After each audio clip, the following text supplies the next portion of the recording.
Hey, good morning, everybody.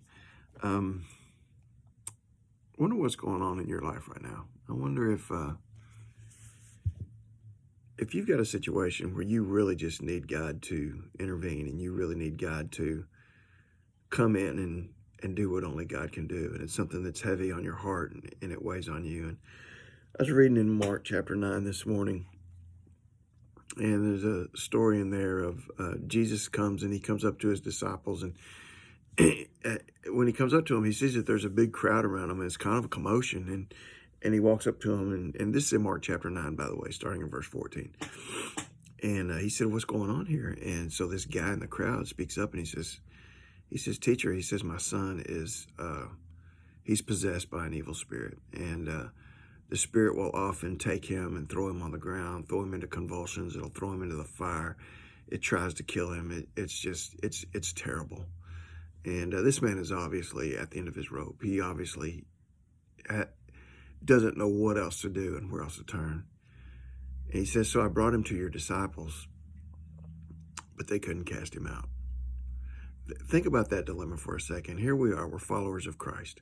We have the Spirit of God within us, and we sing hallelujah, raise our hands, and we talk about the resurrection power that lives inside of us. And we're followers of Jesus, and we should have that power. But then sometimes things come along and we just can't work through it. I mean, these are the followers of Jesus. He had given them power. He had already sent them out with power over unclean spirits and power to heal the sick and all of that. And yet here they are, and they couldn't cast him out. And so the man says, he says, "If you'll just have some compassion on us, if you can do anything, then if you'll just have some compassion and do it." And Jesus said, "Well, I can, if you can believe." He said, then I can help you." And the man was just desperate. And he said, "Lord," he said, "I believe." And then he said, "Help my unbelief." Right? Here we are. Now, he wasn't a follower of Christ, but here we are often in life. I believe, and yet there's that spirit of unbelief that's in me. And Father, I need you. I need you, God, to help my unbelief. And so Jesus spoke to the spirit. He says, "You come out of him." He says, "You never touch him ever again." And the boy convulsed, fell on the floor, and he convulsed, and the spirit came out of him. The evil spirit came out of him. So Jesus and his disciples go in the house, and his disciples ask him, they say, how come we couldn't do that? How come we couldn't cast him out?"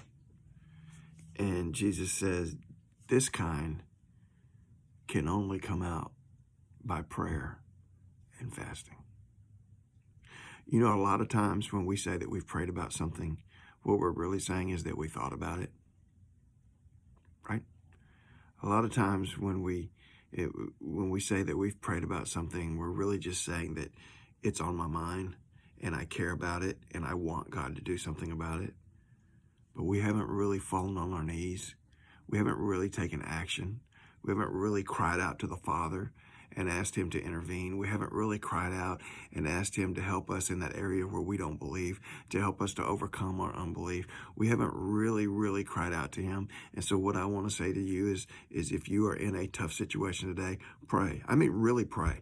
Not just think about it, not just have nice thoughts about it, but I mean to really find a place, get alone, shut the door, cry out to God, talk to God, and ask him to intervene. Ask the Father to do the work that only the Father can do, and ask him to help your unbelief. In James chapter 5, there are a couple verses. Verse 16 says, "The effective, fervent prayer of a righteous man avails much." A fervent prayer, a boiling prayer is what it is.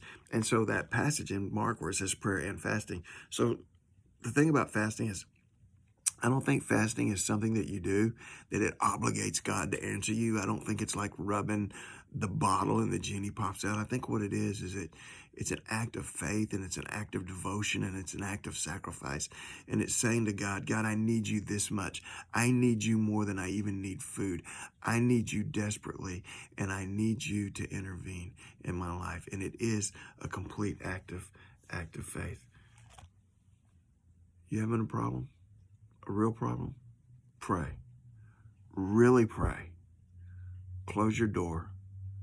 Get alone with the Father and talk to the Father. Get out there in faith today. God bless you guys. Love you. Bye.